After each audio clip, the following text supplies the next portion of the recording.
Welcome friends to this two-day event in London. I'm very happy to be back in London to see so many friends, old and new. How many of you have seen me on YouTube? Please raise your hand. How many of you have read books on Sant Mat spiritual path? Then I have to say nothing. You got all the knowledge you wanted.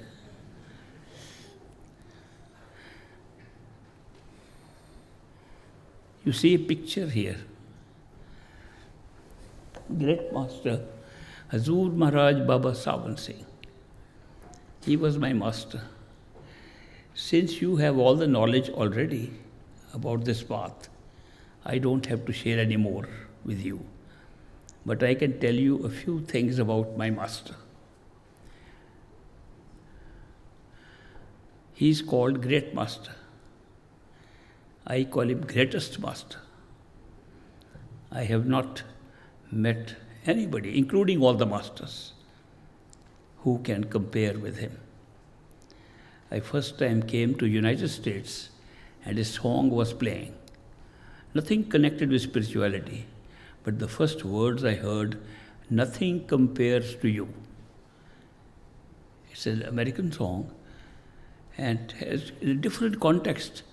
And I said, they're telling me about my master on the very day I arrived in America.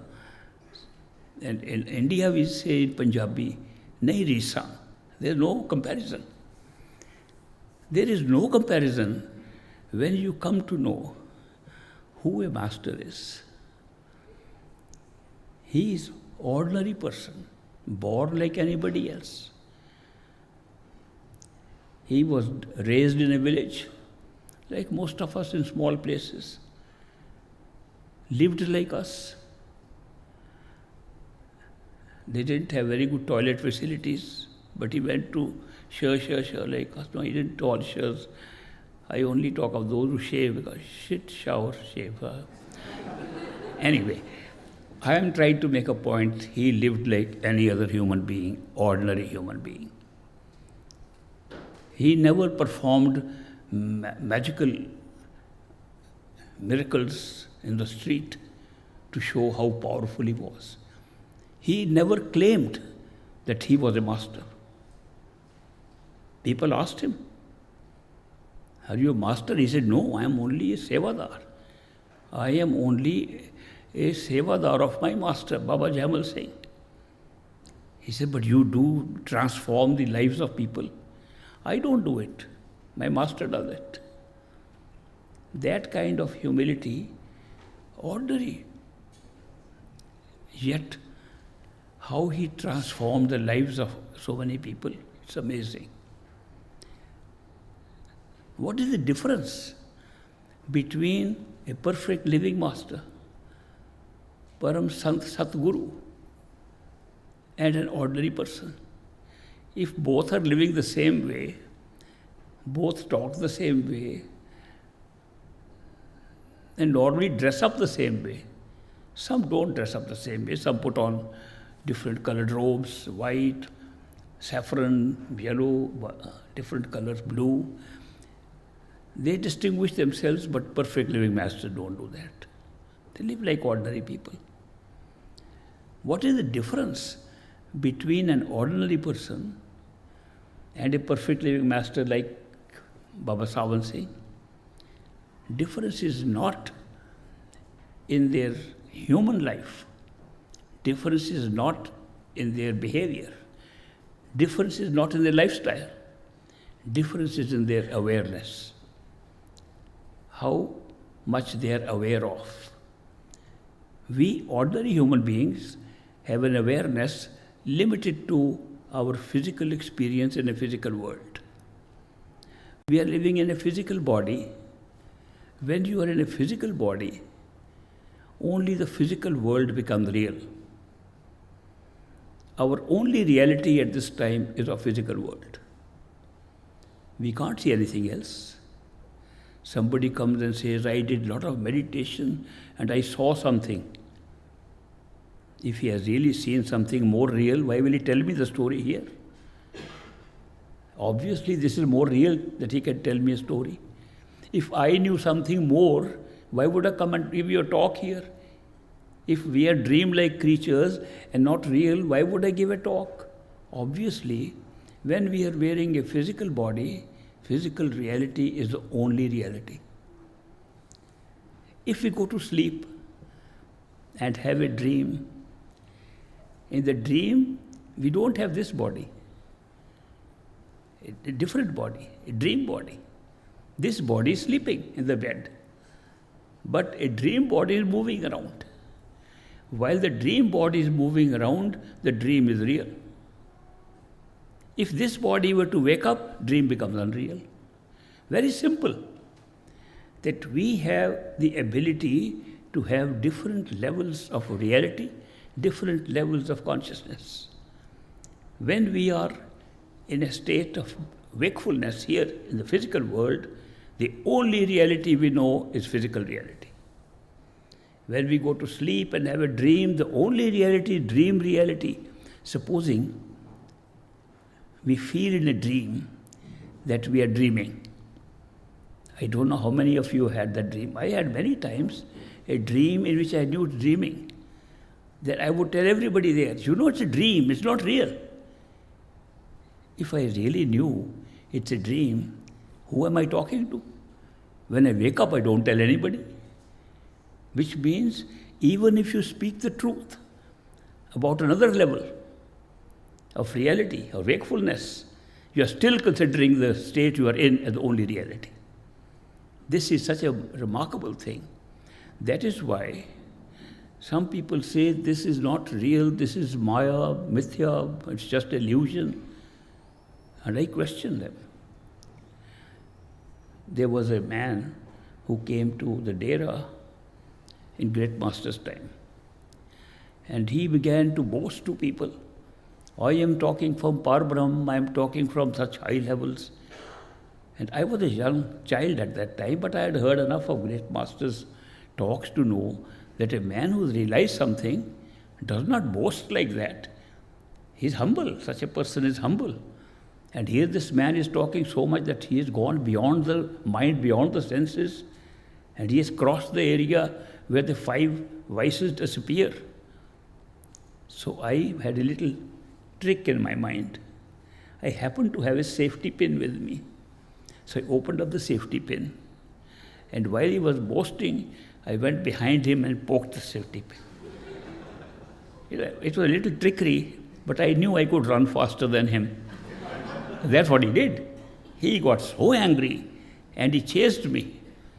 And I said, if you have gone beyond the mind, where is your anger coming from? I still remember this incident. It is not talk about anything that gives you any awareness. We are bound down by this reality. That is why it is not illusions that have been created. Realities have been created. And this was the whole purpose of creation, not to create a drama or a shadow. Idea was to create reality for us to experience. Besides our own ultimate reality, to create more levels of realities for our consciousness, our soul to experience. And that is why we are here right now in a physical state of physical bodies which creates physical reality. If you have a dream body, it will be dream reality. If you have a higher awakened body, and there are several awakened bodies, some people have experienced them, that if you have awoken from the physical plane and awoken to what they call the Suksham Sharir, astral body. What is astral body? I don't know if you have heard of this, but astral body is a very simple thing. This body has sense perceptions. That means it can see, touch, taste and smell. Supposing we don't have any matter in us, all matter, atoms are taken away, molecules are taken away, we can still see, touch, taste and smell. That's called astral body. Astral body, nothing else. People think it must be a different kind of a body. No, it's merely that the sense perceptions which we are carrying in a physical body can be surviving independently of the physical body. And also, those who do a lot of meditation and those who go into inner regions and see all these different levels, they report that the astral body has a much longer life. That means we were in a sense perception mode before we entered the physical body. And we will still carry on with sense perceptions, same power of seeing, same power of touching, tasting, smelling, which we have in this physical body. In fact, if you really want to investigate, you will find that the sense perceptions of the physical body are operating because there is an astral body in it. We are seeing with these eyes, but if we had no astral seeing, we could never see with these eyes. Seeing is different from eyes. These eyes are being used to see with the power of seeing which belongs to the inner body. Can you check it out? Anybody can check it out. If these eyes alone could see, you could never see in a dream. If these eyes alone could see, you could never see in imagination. But when we close our eyes, completely close our eyes and make it dark, we can still see. Seeing is different from seeing through the physical eyes, but that seeing is what causes physical eyes to see. So, astral body is nothing more than the ability to have no matter in you, but have the ability to have sense perceptions.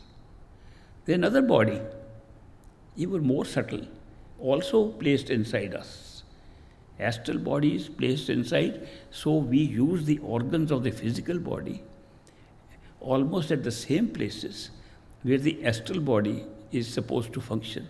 So that is why people who have experience of getting into a higher state of dream, not lower state of dream, but a higher state of wakefulness, they get an experience of an astral body which has no physical matter, therefore it has no gravity, it can fly, but the sense perceptions are still the same, in fact sharper.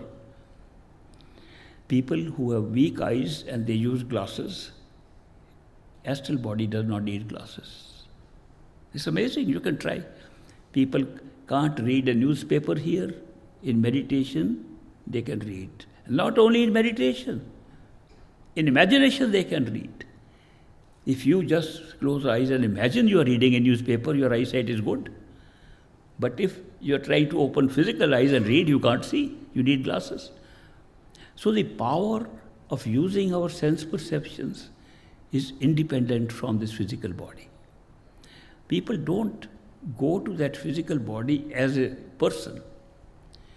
What is common between a dream body and a physical body and an astral body? There must be something common. Or if I went even further, to a causal body where there is no form and shape at all, which causes all our other bodies to appear and create all these experiences. There's another word for that causal body, which many people know the word, but they don't know that it meant causal body. It's called our mind, thinking mind. Thinking mind is the causal body. We think that the brain is thinking, but we can think even without this physical body. In a dream, we can think in a state of imagination. We can imagine we are somewhere else and still think. Thinking is not connected with the physical body or the physical brain. If you do such good meditation to be able to withdraw your attention from the physical body, you will experience the astral body. If you withdraw your attention from the astral body, very few people do that, and I can explain why. If you can withdraw your attention from the astral body, you will experience your causal body and find that was your thinking machine, your thinking mind, and created all the other experiences. It does, all sense perceptions combine into one sense of perception in the mind. It can be experienced. These are all just little games we can play with our own levels of consciousness. We can play these games and understand that all these things are already available to us. Everybody has them. There are no exceptional people that have this ability to go and examine these three bodies. They're just covers upon ourselves. What is common in all these three bodies or four bodies, dream, wakeful, astral, causal, these four bodies have one thing in common, not the shape of the body, not its function, but they all contain the same self. You never feel it's somebody else now. You don't change. Same self, that is the physical body. Same self experiences the astral body. The same self experiences the causal body. The same self experiences the soul in its purity, nakedness. Same self experiences its totality, which we call God. No change in the self. Everything else changes except the self. That is why it is said self-realization is equal to God realization. I quoted the other day a quotation from a famous Rishi, Maharishi, Raman Maharishi. He said that God and Guru and self are the same. And then he explains.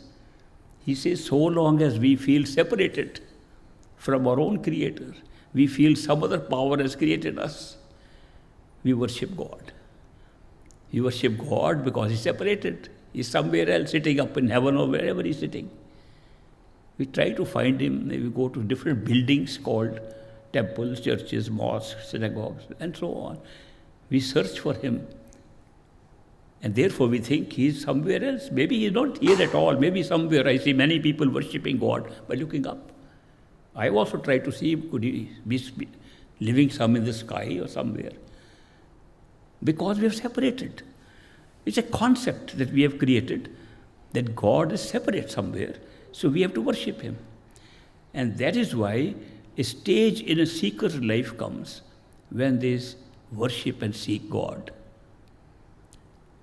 But God can't be seen. They try very hard. They have images of different kinds. Maybe there's God. And some then say, God is everywhere. Look at the trees, the insects, everything. God. Every people, God. But they have not understood. It's all separation. Whether you call an insect a God, or you call a power a God, or you something sitting in the heavens a God, is separate from you. So long as the separation is there, God is separate, and nobody has ever seen God. And nobody can see God. God can be manifested in different forms. All these are forms of God. They are forms of God, not God. When we reach a point when we cannot find God like this, a guru appears in our life. And we think, here is a man who can tell us about God. No, God has appeared now as guru in a manifestation. And what does the guru do? He says, go within yourself. He doesn't say, come and I'll show you where God is sitting.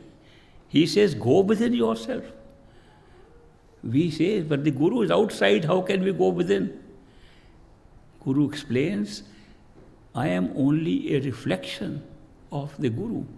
The real guru is inside you, not outside. How can we believe him? If we see a man outside, how can we believe he's inside? He says, try, go within, put your attention inside. And where should you put your attention? He said, there is a place in this physical body, in the head, right behind the eyes. Very clever thing. I must tell you, this is the most clever thing in creation. The eyes have been created to see, and nobody can see one's eyes, no matter what form you are in. You can see a reflection in a mirror. The power through which you see cannot be seen by us. And this goes on at all levels. So he says, I am inside, see me inside. And when we withdraw our attention to an astral self inside, he is there. What is the role of a guru? The role of a guru is to show you that even God, who came as a form which you thought was an enlightened person, is also telling you to go within. When you go within, he tells you go all the way. And when you go all the way, you discover that there was only one consciousness, not two. And God, Guru, yourself were the same. This is the real spiritual path to discover the nature of our experiences, that they have all originated from one source, which is inside us, in our head. And it is very well located. So long as we think the body is real, the location of God, Self, Guru is in one place. The door that opens to all these is at one single point in the head, right behind the eyes, but the eyes are two, right behind the eyes, between the ears, so it becomes one point. It joins in the center. When people studying physiology bring up the brain to me and show where is it in the head, I can even point out it's right in the center, most protected area with the skull and the head, most protected area, in an area where they say there is a small gland called pineal gland. There's a small body called pituitary body in medulla oblongata hanging right inside the head. It's right behind the eyes, between the ears, one single point. Can you find it? You don't need to. When you are awake and looking at the world, you are at that point. It's not something to be found. You are there. People search very hard. They say, we have been searching for third eye place, third eye center, my own center, where I'm supposed to center. You are not supposed to center anywhere. You are there. You can't be functional as a human being if you are not there. You are human being because you are there. That is why the need is not to find where the third eye point is. Need is to put your attention there. Now, that is a big mystery. I'm sharing these things with you because I went through these experiences myself, and I had these same questions that I find answers came after a lot of time. I'm sharing those answers with the help of this great master. I'm trying to make effective your meditation. I'm sure you all like to meditate. I'm trying to make those mistakes I made for several years. You can correct in one day if you know what the mistake is. I didn't know. It took me time to find. I had to have consultations with my master many times. So I am saying that you never have to look for a third eye center where the door opens to your inner self. It's already there, and that's where you operate from in the wakeful state. The only requirement is to put your attention there. And that's a very difficult part. We think it's easy. Some people say, is it a simple thing to find God? I said, the simplest thing to find God. Who explained it? Beautiful mystic whom I love, Bulle Shah. He said, Bulya Rabda ki pana, etho putna ethe lana. He said, Bulle Shah, there's no difficulty finding God. Just put your attention from here over there. As simple as that. The whole secret is the application of a gift given to us by the Creator. We have been given 3 gifts. All of us have it.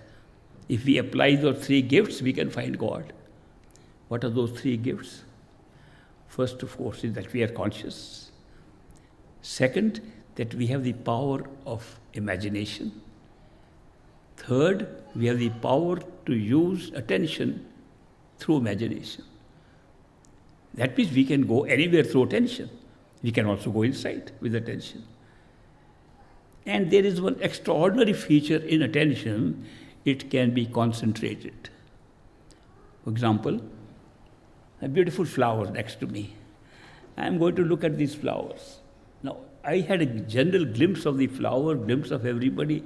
Attention is scattered all over. I start looking deeply. Yellow flower, red, then I want to look more at the rose. The more attention I'm placing on it, I forget who is sitting here. This is the power of attention. When you concentrate it on something, it becomes unaware of what is other than that thing on which you're concentrating. Very big power. It is this single power that you can put your attention anywhere and you can become unaware of other things. The capacity To be aware is one thing, the capacity to be unaware is the bigger thing. Because that way you can concentrate your attention where you like. People go to musical concerts and they hear drums, pipes, other instruments playing. They like the drums.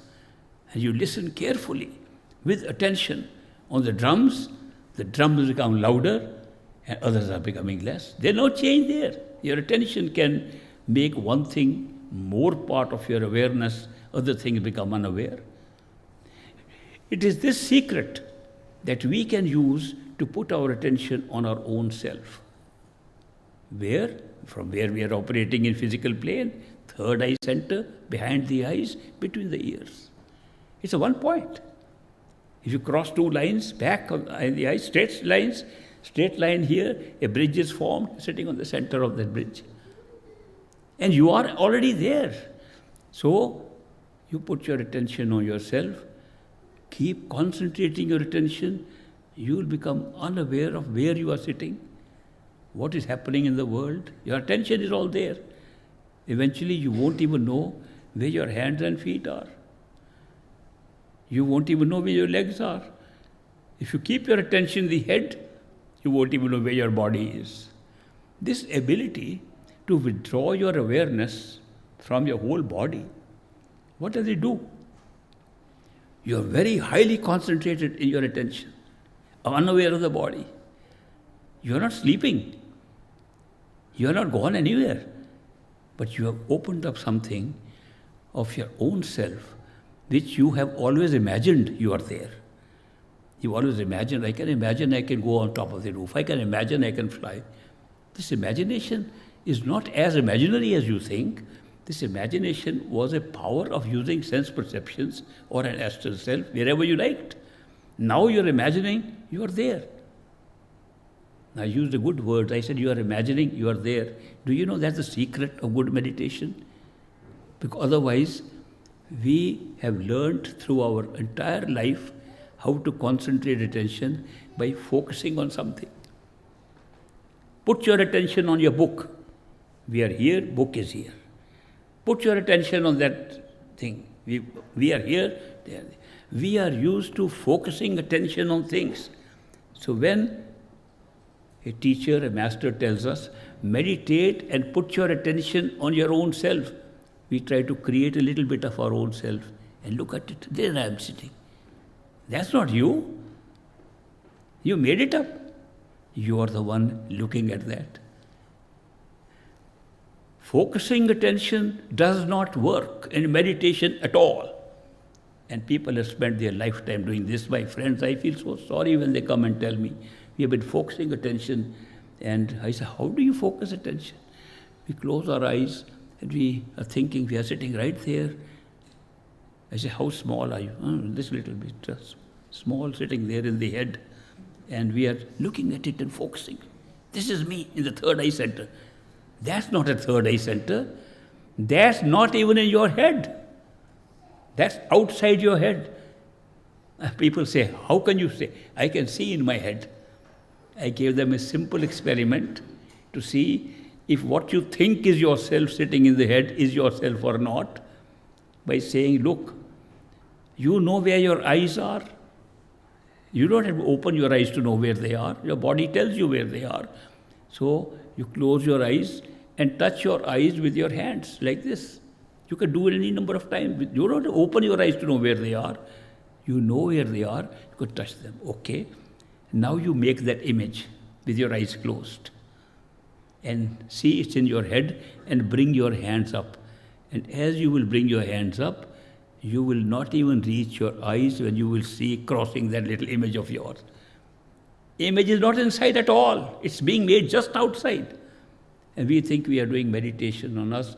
People have meditated like this for 40 years, 45 years, my friends, and got nothing out of it because they never concentrated on themselves, but on an image, because they were used to focusing on something else, not on themselves.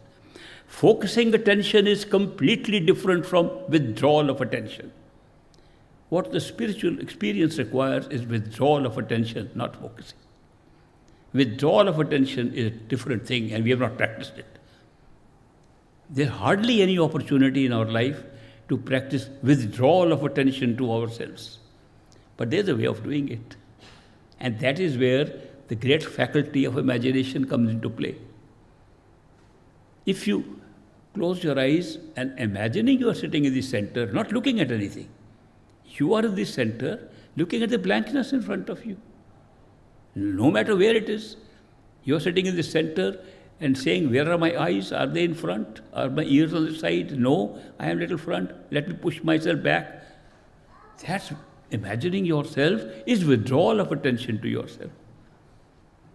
I asked Great Master when I had this problem. I said, Master, it's very difficult to imagine you are behind the eyes. I've tried very hard. He said, okay. He gave me experiment. He said, raise your hand, raise your finger up like this. I said, all right. He said, imagine you are sitting on top of that. Can you imagine? Imagination is easy. I am imagining I'm sitting there. Bring it slowly down. Are you still imagining you are there? Yes, I am. Okay, now bring it near. Jump inside. I jumped. I said, I am here. He says, there you are. Simple ways that imagination, where you are, can bring you exactly to third eye center where you already are.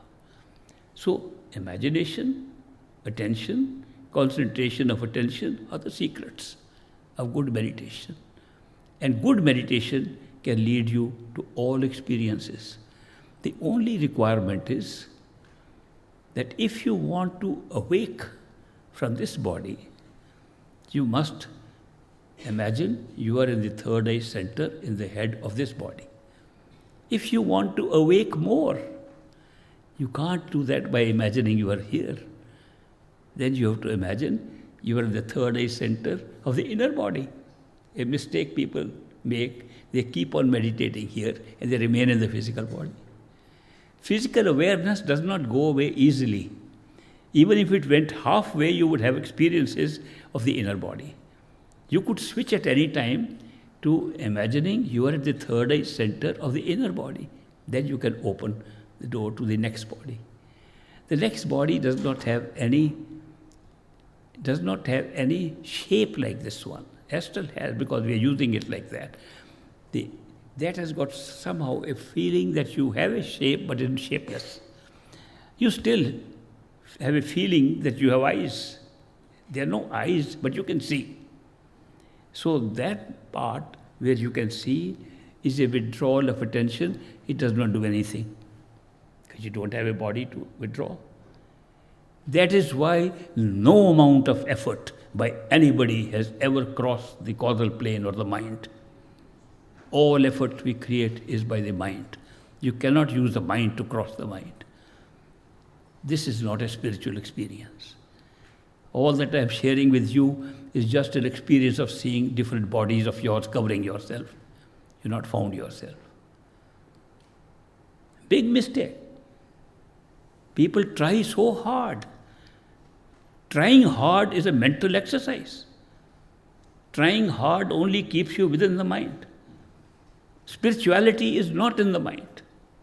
Great Masters said the spiritual path that he teaches starts from beyond the mind in Parbrahm, where there is no mind, only the soul, up to Sachkhand, where the soul unites with the many and the one.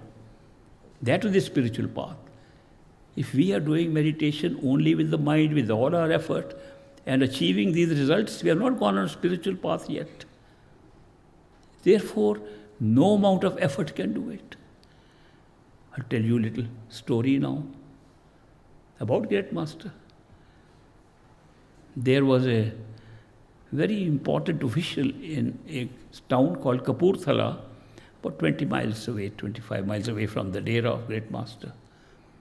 And his name was Diwan Daryai Lal. He written some books also which are available. Diwan Daryai Lal was at one time a judge, one time finance secretary of the Kapurthala state. He held high positions, highly educated man, and he retired. When he retired, he came to Great Master. He said, Master, I have retired, I want to do seva. Because the Great Master used to emphasize the importance of seva. And that definition he gave, Great Master of Seva, helped me a lot. He said, If you do seva with love and devotion for your master, it is equal to meditation. Big shortcut for me. I used it effectively. I'll explain later. But this man, the Riyai Lal, comes to Great Master and says, Master, I am retired, I want to do seva. Great Master told him. By the way, he is related to me also, the Riyai Lal, so that's why I share these stories. He told me many times. He said, Dewan Saab, Dewan Riyai Lal, you are a highly educated person. You have served in high positions. You can do take any seva. You can be secretary of this organization. You can be the finance director of this organization, which is growing now. More people are coming. You can take charge. You can be the chairman of a board we will be setting up to run this organization. Take any job. The Vandri Aira said, Sir, I only want to be your doorman. Darban. I want to stand outside your door. Great Master smiled. He said, okay. The rest of his life he spent standing outside the door of Great Man. He enjoyed it. He saw such beautiful souls coming with tears in their eyes, feeling so happy to meet the Master, Great Master. Big experience for him. He was very, very happy to do this seva. After a few years, he went to Great Master. He said, Master, I am enjoying my job, but I missed out something very important. Great Master said, what is that? I did not meditate. I was standing outside your door and forgot to meditate. Now this year, I understand, Master, every year you go to a hill station for the summer called Dalhousie. This year I understand you are not going. Can I take the keys of your house and catch up on the lost meditation? I'll go for these 3 months and day and night I will meditate so that I catch up with all the lost meditation. Great Master said, here are the keys, go. So the Riyai Lal, very happy. I am going to catch up with all the meditation now, which I haven't done so far. 3 months, nothing but meditation. And he reached Great Master's house in Dalhousie. It used to be named Ellesmere. He came to Ellesmere. He opened the door. 2-3 people came. Oh, I'm glad you have come. We are the plumbers. We are waiting for somebody to come so we can do some plumbing work. So they started plumbing work, a lot of noise. Some more people came. We are glad you are here. There was so much distraction. He tried very hard to meditate. He could not meditate at all. 3 months he tried hard. Eventually he came back with the keys and went back to Great Master. Master, here are your keys. Sorry, I failed. Great Master laughed and said, no, you passed. Master, I could not do meditation. Why do you say I passed? He said, that is why I sent you, to find out you cannot meditate on your own. Meditation with your effort has no value. This is not spiritual path, what you are thinking of. Meditation is for the mind. And you have to suffer the failure of mind to see that what is true spirituality, to come to that question. And we are constantly thinking that it is meditation, our effort that we have to make. It's for the mind. Our mind will not accept that we can get anything without effort. We have been trained like that. We have been taught you have to struggle for whatever you want to get, including spirituality. But spirituality lies beyond the mind. Therefore, mind cannot. People come to me, I failed. I tell them the same thing, you passed. You discovered the futility of struggle and effort in meditation. One man was in Boston, I remember, he wrote to me, I have found out that effort does not lead to anything. Meditation has to be effortless. There should be no effort. He wrote a nice letter to me. The last line I remember still. He said, now I am going to try very hard for effortless meditation. That is the whole idea. We can't get this out of our head. That effort is always mental. You cannot say, I want to do it without the mind. I, which is the ego, is the face of the mind. It's the front part of the mind. Whenever you use I, mind is working. I am going to do it. I will do it. I am going to give all the time to it. You fail. The ego succeeds and you fail. Then what's the secret? The secret is something very different. And if I can share that secret with you today, I think my journey here is successful. The secret is, it has to be for the spiritual path. It has to be something not connected with the mind. Do we have anything in our bodies which is not connected with the mind? Everyday's activities are all connected with the mind. What is not connected with the mind? What is not connected with the mind? Can we look at it? This world is connected with the mind, actually created by the mind. Astral world is created by the mind. Causal world is the mind and created by the mind. What are we talking of? All creation is created by the mental level. There is no creation beyond that. So what are we talking about? How can we find something that is not created by the mind? The secret is there are three things not created by the mind. And the mind cannot create them. Soul, consciousness, life itself can create them. What are those three things? First, love. Love does not come from the mind. Love does not come from, have you fallen in love? Do you know where it comes from? Not from the mind. You can't think and say, I'm in love. Thinking can often destroy the experience of love, never create it. Love is not an experience of the mind, it's experience of the soul, directly. Spiritual experience. Second experience, intuitive knowledge, gut feeling, suddenly knowing something without thinking. When you think and know something, it's mind. If something comes to you without thinking, not the mind, it's your soul. Intuition functions from soul, love is from soul, appreciation of beauty and state of bliss is the soul. These cannot be created by the mind. That is why the soul is functioning at all times along with the mind, even here. Otherwise, we would never experience intuitive knowledge, we would never experience love. We are experiencing it every day here. But they are coming from a different source. That is why the true spiritual path is when love can pull us. Not that we can love. When we try to love, it's mind and thinking. Love comes when it pulls us. Love comes from the other side, not from us. Love is a pull. Love is not something that we extend to somebody. I'm going to love you. I mean nothing. It's a mental thing. It can be physical, mental thing, sensory thing. But the pull of love, if it pulls you and you feel it, you can't explain it. Mind can doubt it. Mind can question it. It's still there. There used to be a man who used to come to Great Master. Master, I don't accept your teachings. I don't like you even. I think you mislead young people. He says, my friend, you can have your thinking, I have mine.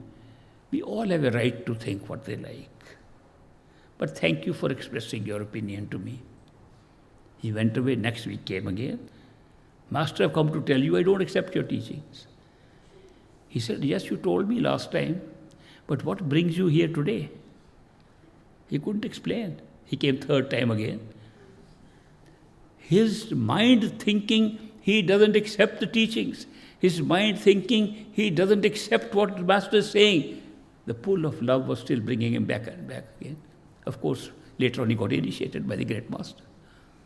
Love is something very different from mind. So soul that creates love is different. We are talking of spiritual path, the path of the spirit, of the soul, the ascent of the soul from beyond the mind to its true home. That's the spiritual path. This spiritual path is taught only by perfect living masters. When I said, what is the difference between a perfect living master and ourselves? What was the difference between us and this man? As a man, he was just Baba Sawant Singh, human being. His awareness was beyond the mind at all times. His awareness was beyond the Parabram of the separation of his soul. His awareness of totality of one at all times. If we have an experience, a physical or spiritual experience, it is just, I've seen something, I had a great experience, I'm coming to tell you now. That is not spiritual. It can come, you can have different experiences of the three levels I explained, but you are still in the mental state. A perfect living master has an experience and the awareness of all the states at all times, even when he's sitting amongst us as a human being. Very big difference. When he is amongst us, when he appears amongst us, he's carrying the awareness of everything. He can know that we are all one. He can know that who is looking at is the same as himself. He can know that we are souls, separated only in consciousness. He can know we are wearing our minds and therefore we are having causal bodies. He can know that we have astral bodies. He can know we have physical bodies, and he has a physical body with all this awareness intact. Very unusual. It's completely different from even what we call a Sadguru. There have been, we call it Satguru, true Guru, and Sadguru who has reached the state of a sadhu, which we discovered soul is a reality and mind is not. A Sadguru has reached Parbrahm, had discovered the soul. We still consider Sadgurus and Satgurus as perfect living masters because they take us beyond the mind. But a Sadguru has achieved the state where he can explain to us what he's realized. A Satguru is carrying all the information and all the awareness at all times, even when we see him as an ordinary person. Big difference. So that is why, that's the big difference between a perfect living master and all other masters who are not perfect living masters, and all other human beings who have not achieved that state of totality. Our true home cannot be described, because when we try to describe, it has to be using time and space to describe. Our mind cannot function outside of time and space. Love can, intuition can, thinking cannot. Therefore, when we try to describe, it's a thought. Nobody has ever been able to describe our true home. True home is totality of consciousness. I've coined this phrase because I can't find the proper words. Even these are not proper words. There is no description possible in a state where everything is existing within us, including who we are here. We are not here, we are there, right now. There is nothing outside of our true home. The whole show has taken place within the true home. Nothing has left it, nothing is coming in. This was another problem I had young. They were describing our soul, Atma, that our soul, Atma, has left its true home. And we are roaming around here for millions of years, separated from our Paramatma. And they described it that Paramatma is like an ocean. We are like little drops, separated and come far away. And now we are trying to struggle back to find how we can go and merge back in the ocean. As a child, that was a description given to me of our spiritual journey. Little drop trying to struggle to go back and merge in an ocean. I thought to myself, I thought too much when I was young. I don't need to think too much. I thought, if I am a little drop, sun shines on me, becomes like beautiful colors in me, like a rainbow. I'm enjoying my time here as a drop. They are telling me, follow spiritual path, go all the way with the struggle and merge in that ocean. If I merge, I lose everything I have. What does ocean gain by one more drop? It's a lose-lose situation. Spiritual path is the most lose-lose game I've ever heard of. We are drop, very good, let's enjoy being a drop, merge in the ocean. A terrible game. And I said, I'm not going to follow this path. It makes no sense. I was wrong. It took many years to discover that indeed it's like an ocean. But the drops never left the ocean. They became drops within the ocean. If you look at the ocean, it's full of drops. And how do they become drops? How can a big ocean become drop? By contracting the awareness to a small part of it. Here's a cup of water here. It's a whole glass of water. It's full of drops. How big are the drops? I can make them as big or as small I like. I can say very little ones, and I can say bigger ones. What is changing the size of the drops? My awareness, not the water. The whole game is of awareness. When we are souls, we have not left our true home. We have just left the awareness of our true home and become drops.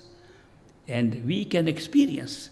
Now, supposing I was like a drop in this glass, would I consider myself a glass or a drop? I am a drop, now I'm a glass, now I'm a drop. I can change. It's the same situation here, that we are part of that true home, and we can be whole and we can be drops within that. That awareness is our true home, where the one and the many can coexist and do not need space and time. How can you describe this? There's no description possible. The truth is like that. Therefore, when I first went to America, somebody in a church asked me, if we were so happy there, why did we leave our home? I said, we never left our home. He was disappointed that if we never left our home, what is the struggle about? We did not leave our home, we left the awareness of our home. The whole game of spirituality is awareness, to awaken higher awareness. That's what it is. So that is why the experience of those who discover they are a soul, what's the difference between soul and soul in a mind? Difference is mind creates time and space, soul has no time and space. Mind creates time and space to put events separately on a timeline, which we call time and space, and events are placed there in one go. It starts from little above the mind. If you have seen the description of the different levels of awareness, they're written in the books also. They made charts showing physical plane, astral plane, and then they put all the charts, go right up to eighth stage, Allah ka gama mami, so 8 stages. Nice chart. And sometimes people think maybe it is like that we have to go from this world to another sky, then another sky, maybe going higher and higher. There is no higher or lower here at all. You are at the same place, only awakening your awareness, shutting out the awareness of one level, opening up the awareness of another, and eventually opening up the awareness of everything. That's the spiritual path. That's the teaching of Great Master. That's what I learned from this man. Beautiful. He explained things so well that one could understand the whole game. Otherwise, what do? We used to go to church. Now we have given church up. We go to satsang. We used to go to temple regularly. Now we don't go to temple. We become Radha Swamis or we become followers so-and-so. Now we go to that satsang. We are converting one religion to another religion. There we also go attend satsang and come away. We used to go to church and come away, go to temple and come away. What did you get?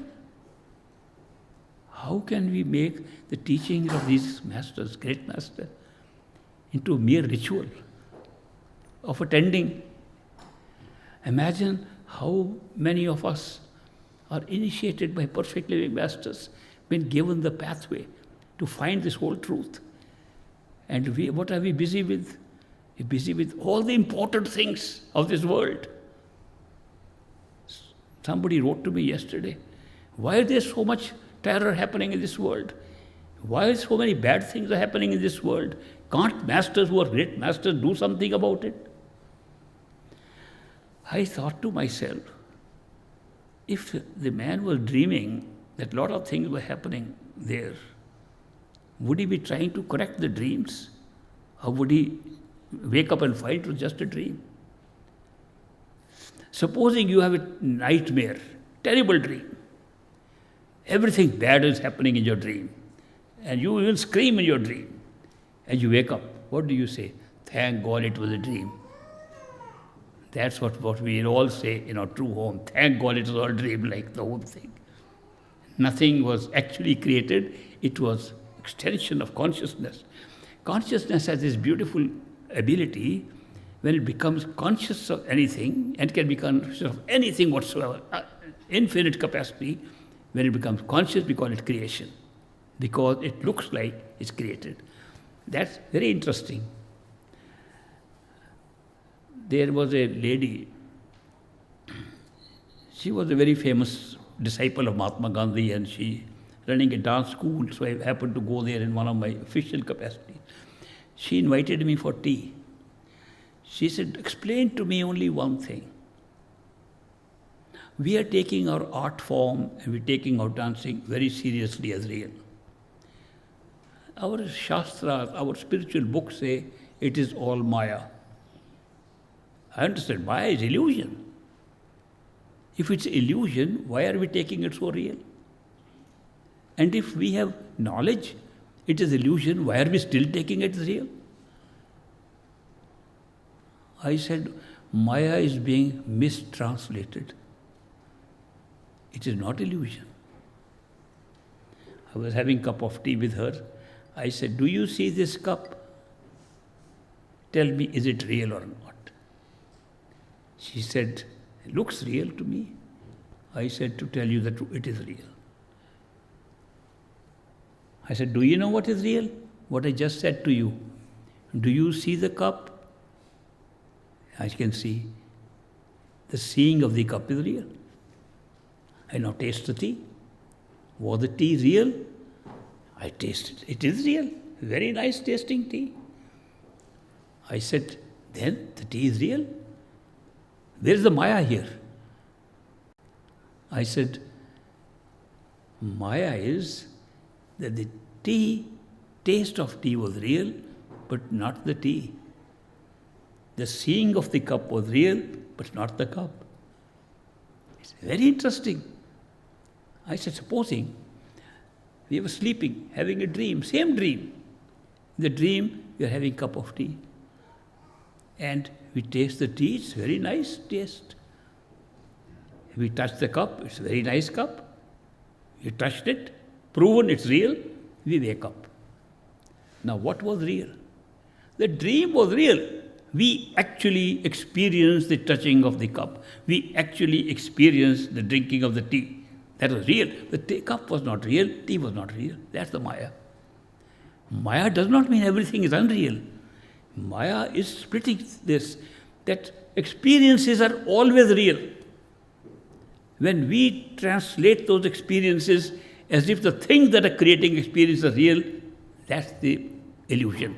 Illusion is to create experience which is real and think it's creating objects which are not real. That's the secret. So that is why experiences are always real. Nobody can say you never had that experience. You had it. In my meditation workshops, I sometimes take people on artificial imaginary game. And just the flowers are placed there. And I say, imagine the flowers are there inside. Think of the flowers and take the flowers, imaginary flowers with your eyes closed, your hand, smell them and look at them and put them back on the table. And then there's a little snack to eat. Take the snack up, in eyes closed, imaginary exercise. And now taste the snack. Very nice. Put it back, open your eyes. Flowers look different. They were shedding light and colors. Snack was also slightly different, sometimes the same that you imagine. But the taste of the snack was still there in the mouth when there was no snack in the mouth at all. It means the experience is always real. It does not mean that the things that we associate with those experiences are also real. That is the translation of Maya. Maya does not mean mere illusion, the shadows. No, it's an experience of reality. We create reality through an experience. but do not necessarily create the objects of reality. And that is the power of consciousness. That's the power of our Atma. That's the power of our true self. The whole creation is taking place like that, but we can't understand it. So that is why when we say, is it real? Yes, because we're experiencing it. Is this world real? If you're experiencing, yes. Somebody wrote a very interesting email to me the other day. He said, I am very bothered by your speech in which you said we are creating everybody. That means there are no other souls? Are we creating all the souls? Are we sitting here doing all that? It doesn't look good. Why are we spending time with them then if we are creating them? So I had to give him an answer that we can't create anything. We can hardly create a little bit of, a lot of work. We create small things here. We can't create human beings just by thinking about them. They are all real. What makes these bodies of other people real? Your own body. If you think your body is real, all bodies are real. If you think your astral self is real, all astral selves are real. If you think your soul is real, all souls are real. If you think you are the creative power at that time and not the body, not the soul, then everybody is part of that. It depends on the awareness, level of awareness. It does not mean that awareness you apply here. It cannot be applied. Each level has separate rules, separate laws. Even a lower level, like a dream, has a separate rule. In a dream, I can be in London, and in 1 second I can be in New York, and it will look completely normal. Nobody has ever questioned in a dream, how come suddenly I am somewhere else? In the dream, I can fall and not get hurt. These things won't happen here. That is why, and we take them as normal while we are dreaming. We didn't wake up, we still accept normal in a dream, but they are not good here. Similarly, astral plane, we don't have to talk. Telepathy is normal communication method. And we sometimes have a feeling we can telepathically communicate with people here. It's only an astral experience, sometimes glimpse of it coming back. But there is normal. Have you ever noticed that when people have a telepathic experience, that means one person thinks, does not write or communicate, other person can understand, and even at a distance. How does it operate? It operates through the astral self. This is normal. Telepathic communication, normal. What language do you use? Have you ever noticed a person who knows English but no German at all, no Deutsch, and is communicating with a person who knows no English but only Deutsch, German? He's thinking in English. German is understanding the same thing in Deutsch. Physical plane, they can't understand each other. Internally, they can. Even telepathic communication accidentally happening in the physical world, they can understand. The languages are different. Rules are different at every level. And it's very interesting. This is one of the peripheral benefits of meditation. That if you go into different levels of awareness, you find different rules. And you really can enjoy them. Like people sitting here. What is happening on the galaxies? Is there life somewhere else? Why? Go to the astral plane and fly there and you can see if life is there. Anybody can do it. People have done it. That is why it's great. Many of our desires, many of our interesting curiosities here are fulfilled in the astral plane. Therefore, it's a great game. It's a very joyful experience to have these experiences of a new way of developing and using yourself, new way of creating a new form of yourself, just through one simple exercise, correct meditation. Correct, it should be withdrawal of attention to yourself and not that you are using the old method of trying to focus on something which doesn't work. So that is why it makes it interesting. Many people who were initiates of Great Master. I remember one young girl, 18-year-old British girl. She was working as a secretary to an army major in Shimla in India. And she came, she's a pretty girl. I was younger than her. I was sitting in one corner of the satsang. I was looking at her. You know, at that age, these things happen. She was pretty, beautiful. I was not looking at Great Master. I was saying maybe sometimes I had experience, if you look at somebody, they will feel somebody looking and they will turn. She never turned to me. I was very surprised. How come? I am concentrating, looking at her. And she is looking at Great Master, who is giving a satsang, a talk in Punjabi. She doesn't understand Punjabi at all. She is listening so attentively. I am very amazed. How can she do that? Anyway, she goes back.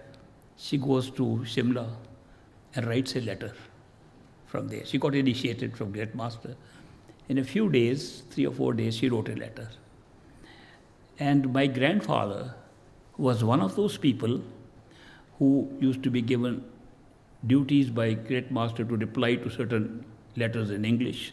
There are different 5 or 6 people whom he would dictate the replies and they would send. So he made a copy of that letter, which he wrote, and gave it to me. He said, my grandfather gave me that letter. He said, it is useful, you keep it. I read the letter. I was so struck with amazement at the rapid progress she made. And she said that she had gone from this level to the higher level, and the experiences she described of the astral plane.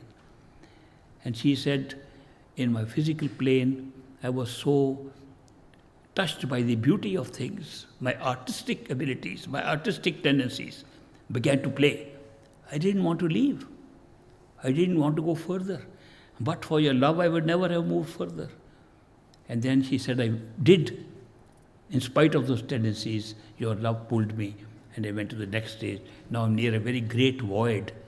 Only with your love I can cross it. Something. She gave such detailed expression that young girl, a little time, few days' time of initiation, got such a big experience. That girl also later on became very important satsang. He wrote a book also. I am only mentioning that there are people who get these experiences so rapidly, and others are struggling all their life and getting nothing. What's the secret? One point I was going to make is that there are a lot of attractions that have held people back at those levels not taken beyond, except for the love of a master. The love of a perfect living master alone pulls you beyond. Our tendency is to be tempted to anything nice that we have seen here, the same things are there. And we get into those temptations. Secret of progress is always the love of the master. This is so important. One should never forget your struggle, your effort has meaningless compared to the pull of the grace and love that comes from a master. People make many requests to masters. Master, my son is sick, please give him health. Master, please give me my next lottery ticket to have the right numbers. Oh, this reminds me of something. I once had a dream. In the dream, I won a lottery, $5 million.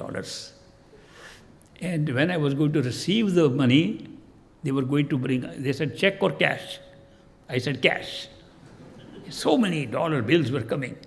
And I woke up. I tried very hard to go to sleep again, at least to collect my winning. It's amazing how much we are attached to our experiences here, that I was willing to go back into sleep state, from wakeful state, just to collect something which I knew was not real. We are all living like this here. We are clinging on to these things, these attachments. Nothing that we can do will really pull us except the grace and love of a master. As I mentioned to you, The only thing that pulls us beyond the mind from Parbrahm and even into Parbrahm and above is the love that comes from a master. People ask me, our destination is God at true home. God is within us, you tell us. What is the need of an outside man? We don't need an agent. If God is inside, why can't we go inside and meet God? Why do we need a guru outside? Why do we need a human being sitting outside like us as an agent to help us to go inside? I said, that's not the purpose. The purpose is we cannot cross the mind without the pull of love. And we have no idea what is there beyond the mind. A human being comes outside right here at our level and pulls us with his love. Not ordinary love. Not love that we have experienced. A love that is unconditional. I have never seen anybody having that unconditional love experience with great master, a perfect living master. The secret, totally unconditional love. No condition attached at all. He will not love you because you are good or bad. He loves you because he looks at your soul seeking to go back home. Period. That is why it's the love of a master that pulls us. I told you example of a man who questioned him, hated him, and was pulled by his love.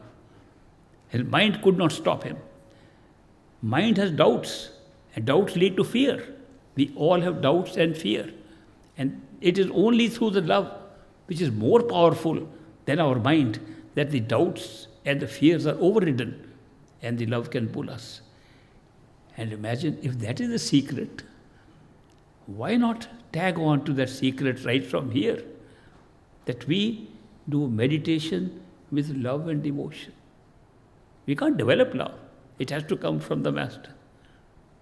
There is a Farsi couplet, Persian couplet, which says, Ishq awwal dar dile mashuk paida mishwad, which means love is first born in the heart of the beloved. If there is no pull, you can't be a lover. It has something pulling you to make you a lover. You can't just suddenly be a lover. A beloved must exist, and a beloved must pull before you can have. So if we do meditation with love and devotion, we are preparing for the ultimate spiritual journey right from here. I'll add some more comments to my stories. I forgot to tell you some real stories I wanted to tell you about great master. How about afternoon, 3 o'clock we assemble, and I can tell you more stories. Thank you very much. Join you again.